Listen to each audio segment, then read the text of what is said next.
David Murathe, I would like to tell you, saying that Uhuru Kenyatta cannot hand a baton to somebody is misplaced. It is not President Uhuru Kenyatta who will decide whom to hand over the baton to. That will be decided by the people of Kenya in a democratic election. The way we decided to give him the presidency and Mwai Kibaki handed over to him.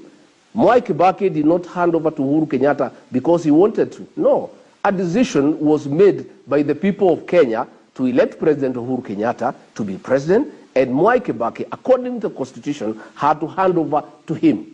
I would like to advise my friend Sifuna to go and advise his boss to come to the central Kenya region and not to depend on the Murathes and the commanders of this world.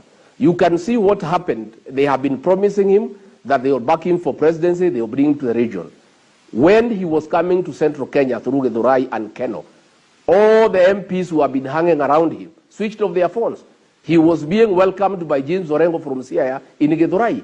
There was not a single leader from the area. Even David Murathe, who has been saying that is a Raila movement, who comes from Muranga, was not available to take him to Keno and introduce him to the people and let him move around. Let Raila Odinga, like any other candidate, come to the people of central Kenya and sell his programs. We shall listen to him. He'll tell us what he has to offer to us. And we must also tell him that if he intends to come, this business of calling the hustlers takataka will not resonate well with the people, because you cannot call people takataka and then you come to talk to them. And that is why there was a bit of discomfort in Githurai, because he has repeatedly been calling the hustler nation takataka. Let me finish by talking about the hustler nation. It is not true what Sifuna is saying about the rich and the poor. Dynasties are not rich people. Hustlers are not poor people. Hustlers are people who have struggled from nothing to something. The fact that you are born in a family that is not known, you start from a kiosk, you own a shop, you own a supermarket, you are a hustler, although you are rich. Rich people are not dynasties. Dynasties are big families that have a history, and they get power or they get money simply because of where they were born and brought up. That is what you call a dynasty. But we have a lot of rich people who are hustlers, who have struggled from nothing. This idea of trying to corrupt the hustler nation, to make it like it's a battle between the rich and the poor, is wrong. It is because these people have realized, as they were waiting to be endorsed, William Ruto moved with the hustler narrative, and now is a movement that you cannot play around with. Is a narrative that is resonating with a lot of Kenyans.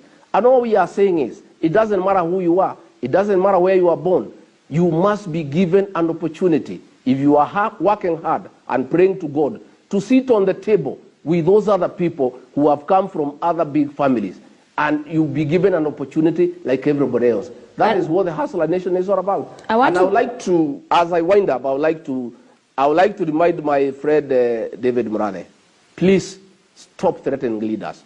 You are not elected by anybody yourself. You are there as an appointee who has no mandate from anybody. You keep on threatening people who have gone through an election. These are leaders who campaigned and they won, and they did a lot of hard work. You are just given a position on an interim basis, but you have become such a threat to everybody. You are intimidating everybody. You have no respect for elected leaders, and that is why there is a lot of disquiet in the region. In fact, David Murathe, when the history of Uhuru Kenyatta is written and how he lost his popularity in the Mount Kenya region, you will have a chapter.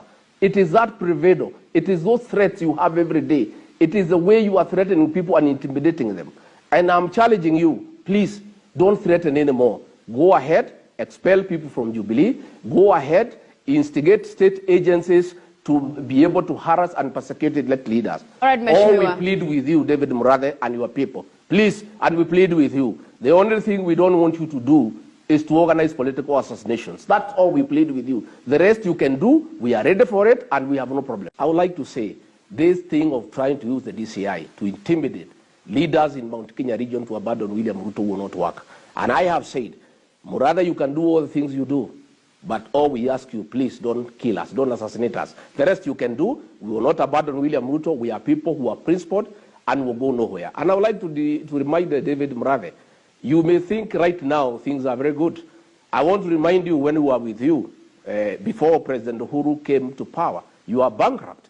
You did not even have a shilling. You could not even open an account. Today you are multi-billionaire. You have made all this money and nobody is asking you how you made it. Yet before the president came to power, everybody knows in this country you are bankrupt. And you did not even have 10 shillings. You are a man who was struggling. You were literally a hustler at that time. But when the president came to power, you have made deals with the Chinese. You have extorted money from people. Today, you are a very wealthy man, and you are still free. And I can tell you, David Murathe, even when Ruto takes over, we are not going to pursue you. We will let you enjoy your money. Because ourselves, we are not vindictive. When we take over, we are not going to use the criminal justice system to punish people who are disagreeing with us politically. Thank you.